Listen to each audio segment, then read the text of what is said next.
प्रधानमंत्री जी भी अपना दौरा छोड़ के बीच में आ गए हैं। गृह मंत्री जी भी वहां पहुंच गए हैं।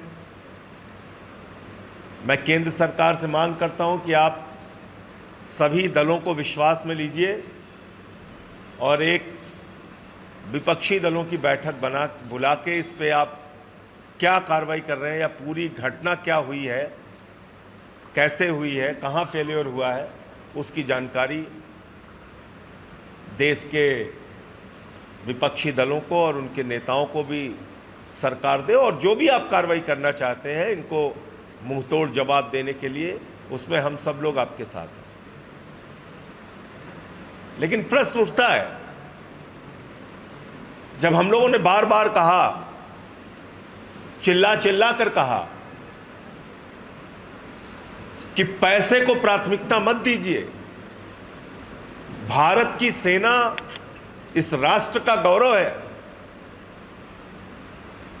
सेना की भर्ती में कोई हिला हवाली मत कीजिए। हमने बार बार इस बात को कहा कि सेना की संख्या कम मत कीजिए। कोई नेता जाके वहां पे बंदूक लेके भारत की सीमाओं की सुरक्षा नहीं करता, हमारे जवान करते हैं, वो लड़ते हैं वहां पे रहकर।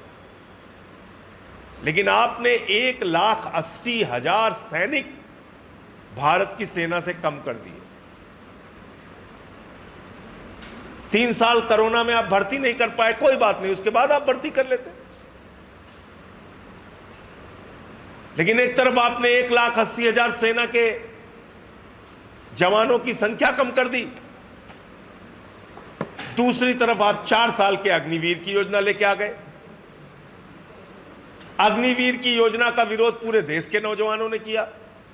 हरियाणा हो, उत्तर प्रदेश हो, राजस्थान हो, बिहार हो, झारखंड हो, सब ने किया कि भाई जवानों के जिंदगी के साथ खिलवाड़ मत कीजिए और ये 4 साल की नौकरी के बजाय जैसे उनकी भर्ती होती थी उस तरह से उनकी भर्ती की जाए। लेकिन आप नहीं माने। हमने बार बार आपसे कहा। तो लोग अपनी जरूरतों को कम करके भी प्रधानमंत्री का खजाना भरने को तैयार है और भर ही रही है इस देश की जनता टैक्स के नाम पे खजाना। कम से कम सेना को कमजोर मत कीजिए, सेना की संख्या कम मत कीजिए। कम से कम ये अग्निवीर की भर्ती को खत्म करके जैसे सैनिक पहले भर्ती होते थे उस तरह की भर्ती कीजिए। तो ये विषय भी मैं चाहता हूं कि अब इतनी बड़ी घटना हुई है तो सरकार को इसकी ओर पुनर्विचार करना चाहिए।